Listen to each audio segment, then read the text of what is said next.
ಬನ್ನಿ. ಅಪ್ಪ ಗಿಲ್ಲಿ ಮತ್ತೆ ಡಾಕ್ ಸತೀಶ್ ಇವರಿಬ್ರು ಬಗ್ಗೆ ನಿಮ್ಗೆ ಏನ್ ಅನ್ಸುತ್ತೆ? ವಿಡಿಯೋ ಮಾಡ್ತಿದ್ಯಾ? ಫಸ್ಟ್ ವಿಡಿಯೋ ಆಫ್ ಮಾಡಿ ಹೇಳ್ತೀನಿ. ಆಕ್ಚುಲಿ ಗಿಲ್ಲಿ ಫ್ಯಾನ್ ಅಂತ ದಡ್ರು ಯಾರು ಇಲ್ಲ. ಸಿಕ್ಕಾಪಟ್ಟೆ ದಡ್ಡ ಫ್ಯಾನ್ ಗಿಲ್ಲಿ ಅವರು ಇರೋದು. ಯಾಕಂದ್ರೆ ಒಂದ್ ಸ್ವಲ್ಪ ಆದ್ರೂ ಕಾಮನ್ ಸೆನ್ಸ್ ಇಲ್ಲ ಅವ್ರಿಗೆ. ಯಾಕೆ ಅಂತ ಹೇಳ್ತೀನಿ ಕೇಳು.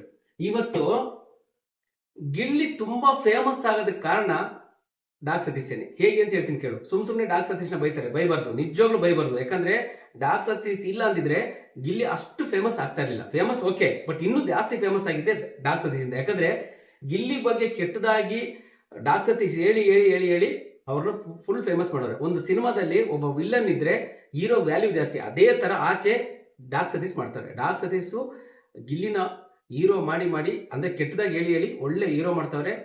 ಆಮೇಲೆ ಕಾಮಿಡಿ ಪೀಸು ಅವರೇನೆ, ವಿಲ್ಲನು ಅವರೇನೆ. ಡಾಕ್ ಸತೀಶ್ ಕಾಮಿಡಿ ಪೀಸು ಆಗಿದ್ದಾರೆ, ವಿಲ್ಲನ್ ಆಗೂ ಇದ್ದಾರೆ. ಸೊ ಜಾಸ್ತಿ ಬೆಳೆಸ್ತಾ ಇದ್ದಾರೆ ಗಿಲ್ಲಿನ. ಸೊ ಗಿಲ್ಲಿಗೆ ಇದು ಪ್ಲಸ್ ಪಾಯಿಂಟ್ ಆಗುತ್ತೆ, ಮೈನಸ್ ಅಲ್ಲ. ಅದಕ್ಕೆ ಸತೀಶ್ ಅವ್ರನ್ನ ಯಾರು ಕೆಟ್ಟದಾಗ ಬೈಬೇಡಿ ಅಂತ ನೀನು ಅವ್ರಿಗೆ ಹೇಳು. ನಾನು ಇಷ್ಟೇ ಹೇಳಕ್ ಇಷ್ಟಪಡ್ತೀನಿ ಅಷ್ಟೇ, ಏನಿಲ್ಲ. ಸರಿಯಪ್ಪ.